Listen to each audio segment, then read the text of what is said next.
মই উপস্থিত আছোঁ ব্ৰিটিছ নগৰী শিলঘাটৰ মাজমজিয়াত আৰু এই শিলঘাটতে অসম চৰকাৰৰ জলসম্পদ বিভাগৰ এটি অতিথিশালাই ব্যৱহাৰ কৰাৰ পূৰ্বেই পৰিত্যক্ত ৰূপ লৈছে। প্ৰায় 5 বছৰ পূৰ্বেই নিৰ্মাণ কৰি উলিয়াইছিল, কিন্তু অতিথিশালাটো ব্যৱহাৰ কৰাৰ আগতেই চৌহদটোক ঘন হাবি জংঘলেৰে আৱৰি ধৰিছে। কোঠাসমূহ সা সম্পত্তিসমূহ ব্যৱহাৰ নকৰাৰ ফলত নষ্ট হোৱাৰ উপক্ৰম হৈছে। আমাৰ লগত স্থানীয় এগৰাকী লোক আছে, তেখেতৰ পৰা জানিম তেওঁলোক বাৰুকৈ অসন্তুষ্ট হৈ পৰিছে।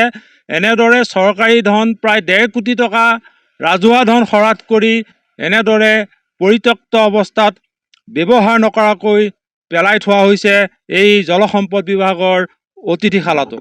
দাদা, আপোনাৰ ঘৰৰ সন্মুখতে আছে অতিথিশালাটো, কিমান টকা ব্যয় কৰি তৈয়াৰ কৰা হ'ল আৰু কেতিয়া সম্পূৰ্ণ হ'ল? এইটো আপোনাৰ আজি 3 বছৰৰ আগতে সম্পূৰ্ণ হৈ গ'ল। এতিয়ালৈকে এনেকৈ পৰি আছে।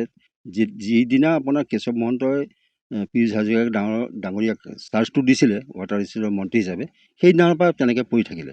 গতিকে মই আজি আপোনালোকৰ থ্ৰুদি ক'ব বিচাৰিছোঁ যে 1.5 কোটি টকাৰ এটা সম্পত্তি এটা কলিয়াবৰ তেনেকৈ পেলাই থোৱাটো খুব বেয়া কথা হৈছে। আৰু খুব ধুনীয়া, আটক ধুনীয়া, ভিতৰখনত আটক ধুনীয়া, অন্ততঃ পৰ্যটকৰ কাৰণে খুব সুবিধা আছিলে এই জেগাটো।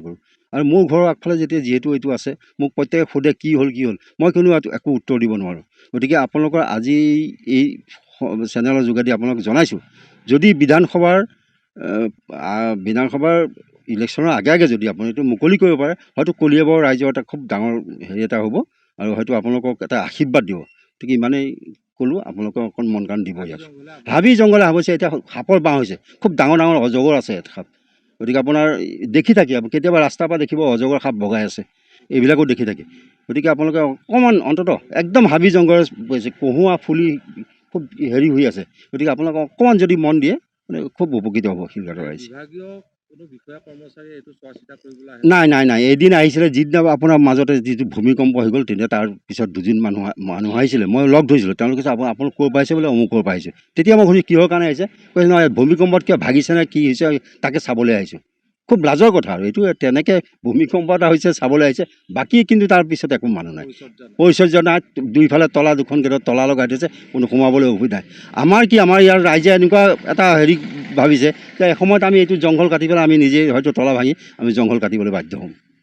এনেদৰে এই ৰাজহুৱা পৰিদৰ্শন বঙলাটো জলসম্পদ বিভাগে তদাৰক কৰা বা জলসম্পদ বিভাগে শিলঘাটত সাজি উলিওৱা 1.5 কোটি টকা ব্যয় সাপেক্ষৰ এই পৰিদৰ্শন বঙলাটোৰ পৰিত্যক্ত ৰূপত স্থানীয় লোকে তীব্ৰ প্ৰতিক্ৰিয়া প্ৰকাশ কৰিলে। তেওঁলোকে আশা প্ৰকাশ কৰিছে চৰকাৰে 2026 নিৰ্বাচনৰ প্ৰাক মুহূৰ্তত হয়তো এইটো ৰাইজৰ বাবে মুকলি কৰি দিব, অন্যথা স্থানীয় ৰাইজে বন্ধ গেটৰ তলা ভাঙি নিজেই এইটো ব্যৱহাৰৰ কাৰণে উপযোগী কৰি লোৱাৰ সকিয়নি প্ৰদান কৰিছে স্থানীয় লোকসকলে।